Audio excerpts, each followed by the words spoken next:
morning, afternoon, evening, everyone. My name is Aman Gupta, and I'm the managing partner, Health and Purpose Practice, Asia at FinPartners. It is a privilege to welcome such a distinguished communication leader to this fireside session, Reputation and Risk, Communicating Climate Leadership in a Skeptical Age. We meet as part of the Climate Week New York City 2025 under the theme Shaping the Future, Voices of Change. This conversation could not be more timely.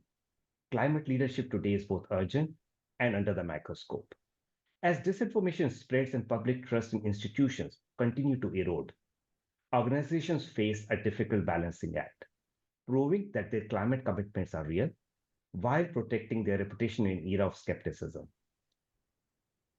So, Wai, welcome to this fireside chat. So, first of all, thank you for joining us. And if we could have a quick introduction from your side, and from there onwards, I would really like to get to know more about FinFinder as we have been sort of conversing. When I first heard from you about FinFinder a couple of weeks back in Singapore, it was really, really exciting. And I think all of us believe that to bring the story alive as a part of the New York Climate Week of what we as FinFinders are doing would be really amazing for our viewers. So, quick introductions from your side. And then, if you can really sort of give us a perspective of what FinFinder is, how you got to say, and what this whole project is all about. Absolutely. Well, thanks so much for having me, Aman.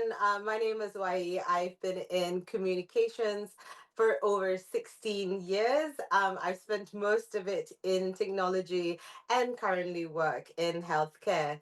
So the story for FinFinder very simply starts from the time that I was in Microsoft.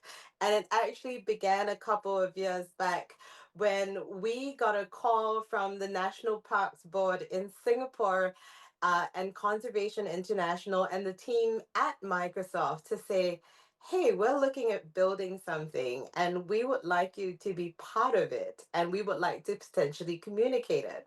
And as a communicator, the first thing that I was thinking about was, is there actually a story in it? And is it going to be worth its weight in gold? So I asked the question and I said, well, what is it? And they had me at the word illegal wildlife trafficking Mm-hmm. and preventing the illegal trade of shark and ray fins. And I was like, wow, I love animals. I have all my life. This was literally the project that screamed out, why you need to be part of this. And of course I said yes. So what the project is, if I had to explain in the simplest way, is that imagine if you are a border control official. You're the guy who's Mm-hmm. checking all these large packages and sacks and things that come through different borders of entry in Singapore.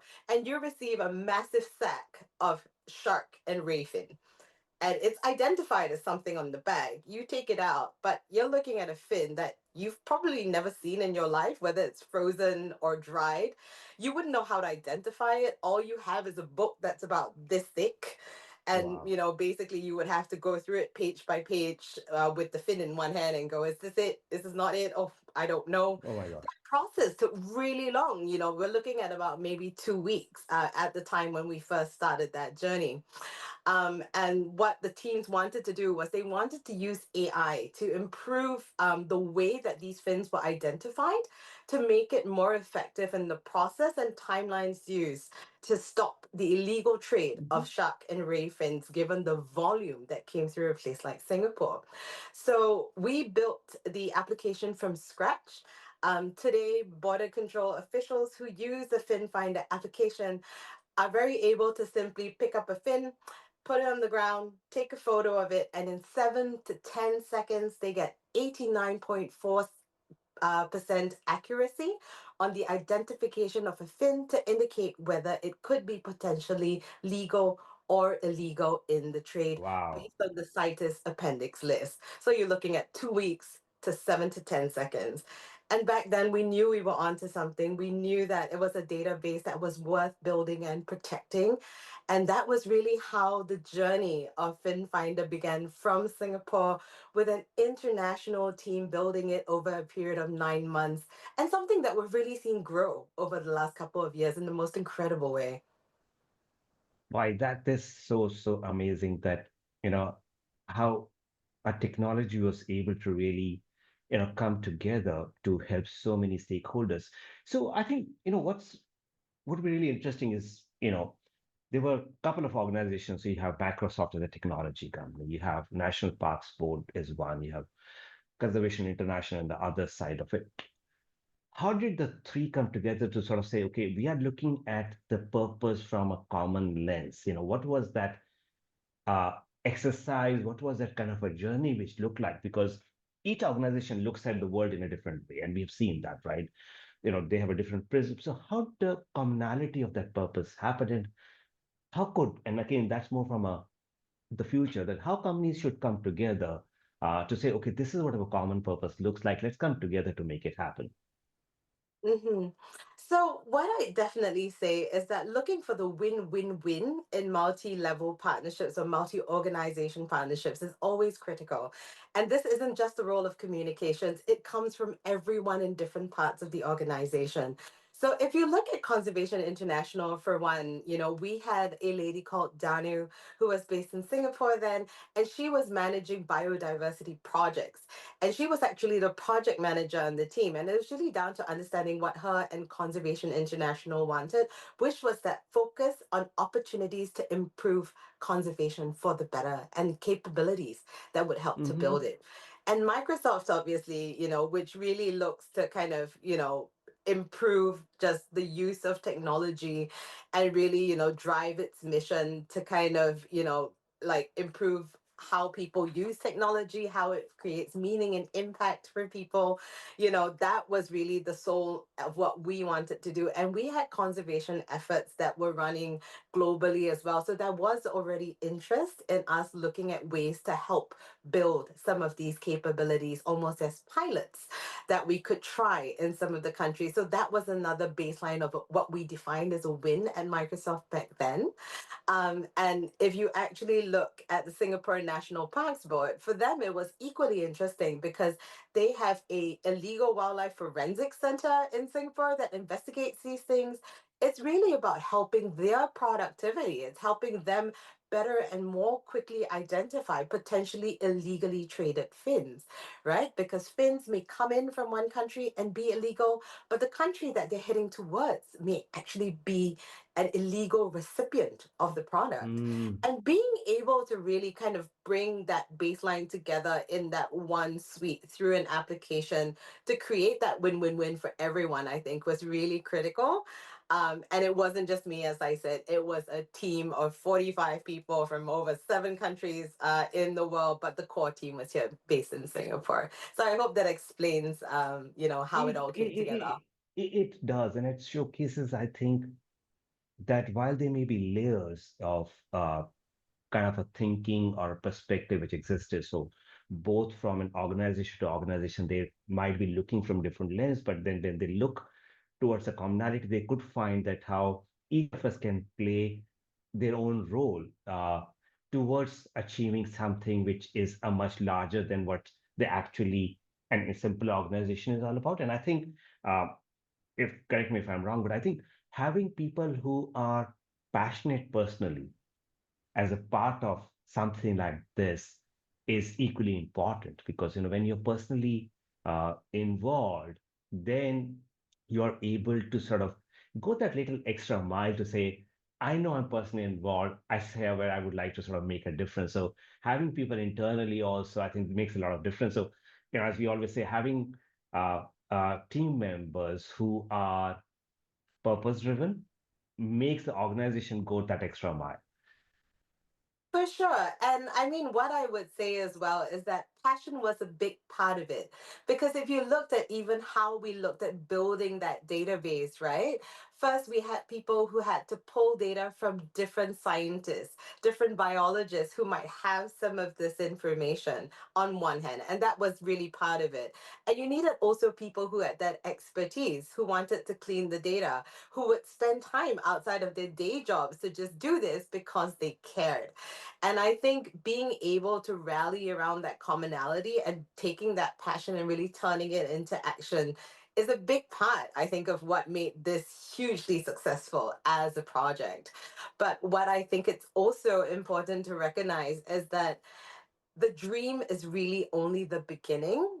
And when you Mm-hmm. think about creating applications and innovations with the power of AI behind it, one thing that we always really need to think about is really, is it going to be sustainable? And that also means thinking about whether it can be viable as something that can be used in the business environment that could benefit not just the environment, but also the people who use it. And that is a consideration that also has to come together with the passion in order for it to become real.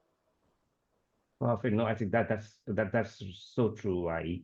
So now sort of look at, because as both of us come from a communications background, uh, let's talk about, so one is having a common purpose, ensuring that there is a sustainability to the project like that. But how does the communication fall through it? Because we do understand that, one, you sort of say, okay, this is what we plan to do, but how do you use communication a thread to bring the people together, both who are aligned to the project, but also people who are external to that? How do we get an external support to say, yes, this is something which is happening, is so crucial, it's so important. So how does the communication play a role? I love that you've brought that up, Aman, because really communications is the springboard and just the beginning of the journey that we had for FinFinder. And I think that adventure that we all got to go on together with the different organizations that were part of it was what made it truly unique. And what I would say about communications is that it's not that you just put out that press release and you do that Hmm. media briefing Yeah. and you're like, we're done. Because if you think about building of a brand, of a reputation, or something you're thinking about, most of the time it takes about 3 to 5 years. And that's common knowledge for most people True. like us who work in the industry, right? So, how do you keep telling the story? How do you keep the passion going? And how do you help others understand the impact that this application could make? You'll remember me saying that when we started with FinFinder, it was a trial at ports and borders of control in Singapore. So you're talking about the airports, you're talking about the sea points of entry and the road points of entry into Singapore. That's a very, very small part of the pie. The world is so much bigger than that. And I think that advocacy and being able to bring the Hmm. conversation to the global stage to help other people in conservation understand how that app can be used for the better, how they can think about leveraging it, and how we can really create that scalability behind it was the second phase of that communications. And it really wasn't a press release, it was conversations. So, if I had to give you an example of what I mean by that, Hmm. we had one of our friends who works at the National Parks Board, and her name is Ren Hui. And she actually went to COP19, which is the Conference of Parties, back Hmm. in Panama in 2022. And she was part of the Singapore delegation that went to the event. They were in conversations about illegal wildlife trade. And there were many conversations that took part during the days. They took FinFinder to these groups, two CITES, two different people who were in parts of conversation. And I think there's two things that came out of that conversation that really, really blew me away. The first thing was when Renway came back, she gave me a call and she says, "You're not going to believe what happened." And I said, "What?" And she goes, "CITES has heard what we had to say about FinFinder. They think we have something. Hmm. They have decided to increase the number of illegal sharks and rays that they could potentially put on the CITES Wow. Appendix 2 list for Wow. critically endangered animals." I was just curious before this interview. I actually went and checked how many that they had put in since then. And I think, let me see, the number I want to say is over 100 species added since that major Wow. update that was made in Panama. And we got to be part of those conversations. We were part of something that inspired it. And I think what was also interesting was that people at COP19 who were seeing and trying this app off a mobile phone for the first time in their lives, they suddenly came to that realization that, hey, this is possible. This could work. This could really make a difference. And I think what totally blew me away was, I think just shortly after that, a couple of months later, we all met up for dinner. And she literally said to me, like, you need to know this. It's been maybe a year since we launched FinFinder. It is now in, I think, over 30 countries being trialed by different border control. And I was like, that's incredible. I mean, if you think about it, we started this thinking I don't know if it's going to work. And now people are using it. It's being actively used to stop illegal wildlife trade. And people are still using the product because it's real, it's useful, it's impactful. And we were part of the conversations that continued to drive it. And I just thought that was so powerful if you think about that, right? So it's not just communications for that one time, but how do you really create that runway? Of being able to continue those conversations even after the product was done. And I think for me, the icing on the cake was in, I think, February this year. I Hmm. saw a piece of news in the Straits Times, and somebody said in that local newspaper that the FinFinder application had been bought by Conservation X. And I'm like, Wow. that means that this is a product that we started as a dream, we made it reality. It is now so commercially viable that someone's decided to buy it and protect it and use it for the greater good. And that for me, I literally told Aman, like, Aman, you remember this conversation we had? I just Yes. went, like, you know what? I can die tomorrow. We're good. I have done my part. And Hmm. honestly, like that for me was the real icing on the cake. And it was a dream come true when I saw that piece of news.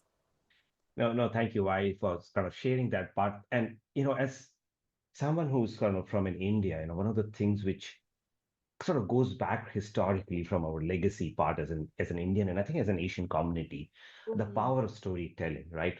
We mhm. all are storytellers. We have heard stories from our Indeed. grandparents, right? That is how they inspire us. That's how they have told us about morality. That's how they have told us how to look at the world. And as a communication professional, sometimes we think that the work which we are doing may be at a periphery, but when you have examples, what you just talked about, it showcases the power of storytelling, how it could really impact the world, how can it drive individuals and organizations without us making a concentrated effort, how it can really inspire the people to go ahead and sort of make it happen. I think therefore, the two parts, I think communication is kind of a central to anything which we are kind of doing. We need to really tell a story which is powerful, but also sort of it brings to a point, which we discussed in the past that in today's world where you have so many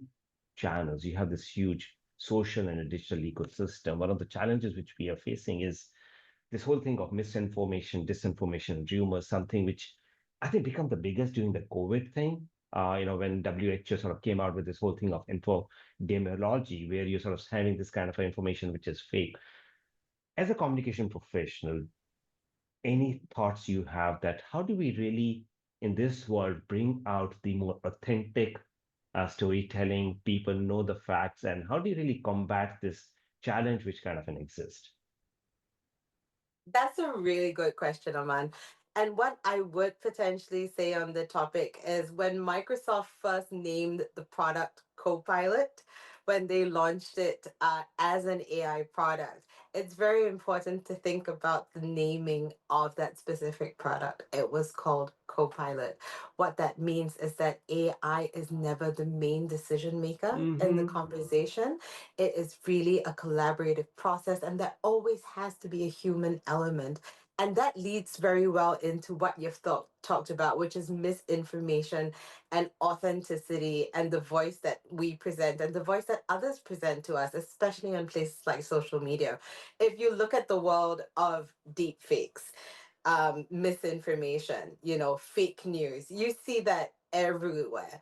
But and is it easy to identify? The answer is nowadays those lines are very, very blurred, True. right? And I think it's really down to us as humans really putting the human back into everything that we think and that we look at.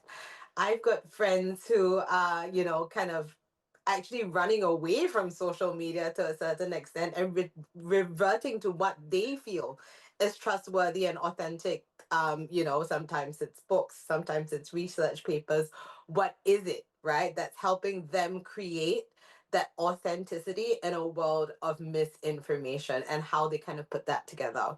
But back to that point about the human piece, I think what's really important to recognize as well is that we as humans need to make sure that we are educated on what we must and need know as well about the information that we read. So it's really not about taking things that you see at face value, right? I think there was a True. very interesting series about Jessica, who was an instructor at Ocean World, who was eaten by an orca, but that whole thing was AI, right?